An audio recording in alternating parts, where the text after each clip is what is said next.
Nagkagulo sa bahay ng Tres Marias. Ang daming tao. Magandang araw at isang mapagpalang araw sa inyong lahat mga kalingap, sanay hindi nyo po makalimutan na mag-like sa video na ito. At paunawa tapusin muna ang kabuuhan ng video na ito mga kalingap at para malaman ang nilalaman nito.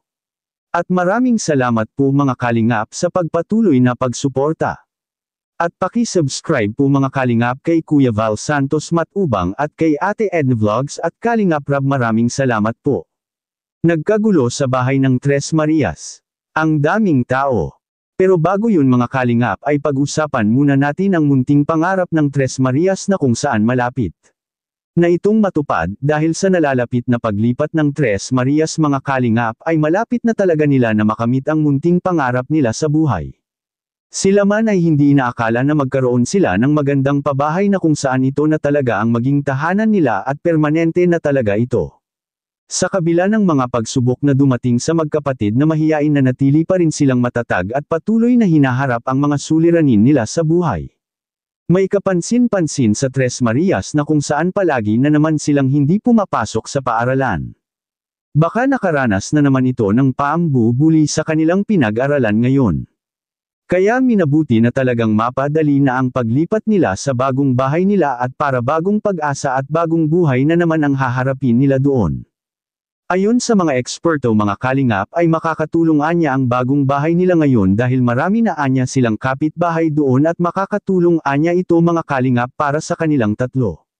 May punto rin naman ito mga kalingap, at baka nga dahil sa kanilang mga bagong kapitbahay at magandang pakikitungo ay maaring mapabilis nila ang kumpiyansa nila sa kanilang sarili.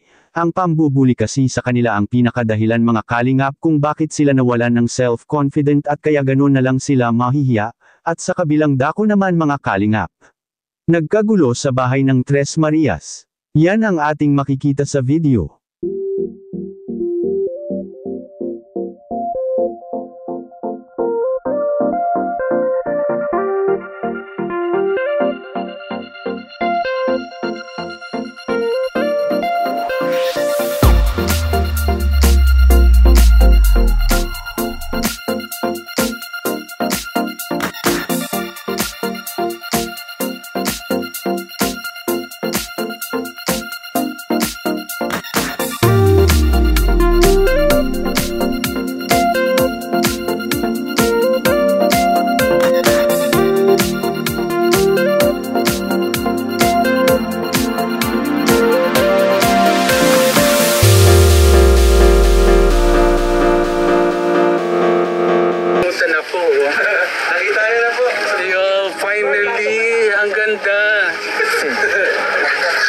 Grabe, I salute you talaga. Opo. Ang ganda. Nakapanood dyan lang ito dati sa... Oo. Totoo talaga, totoo na talaga. Pati naman may kilabot ako. Ang ganda. Now it can be told. Nakita ko to yung nung dating lupa pa siya nawala, di ba? Yung parang naghahanap siya. Ang ganda, may halaman pa, oh. Sino nagtanim? The angels? Angels?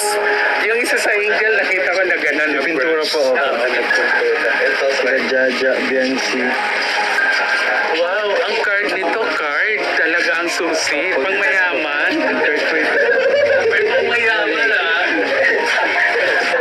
Parang pang hotel. Card po yan, di Card card. ang pambukas. Hindi po namin susi. Uy, ang ganda talaga. Hindi yata kaya yan. Sinusungkit po. Sinusungkit yung dito.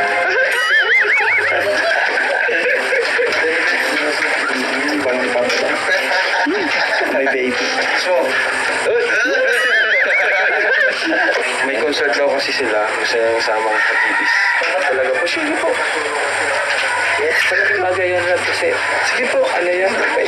Masayo tayo. Ma-associate ka sa mga, like sila Lea, Navarro, hindi mo kilala siguro yan. Pamilya Padilla, yung mga nakilala. Yung kumanta ng close-up. Mabilis ako. Sige dyan, para yung ATM card. Teacher. Ay, siya magnanakaw sa bahay. Nanakawan yung babae natin sa Tres Marias.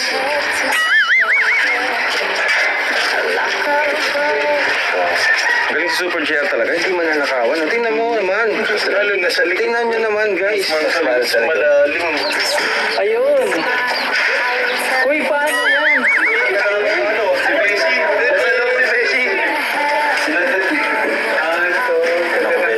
Hindi na ako magsitiwala sa Bessie.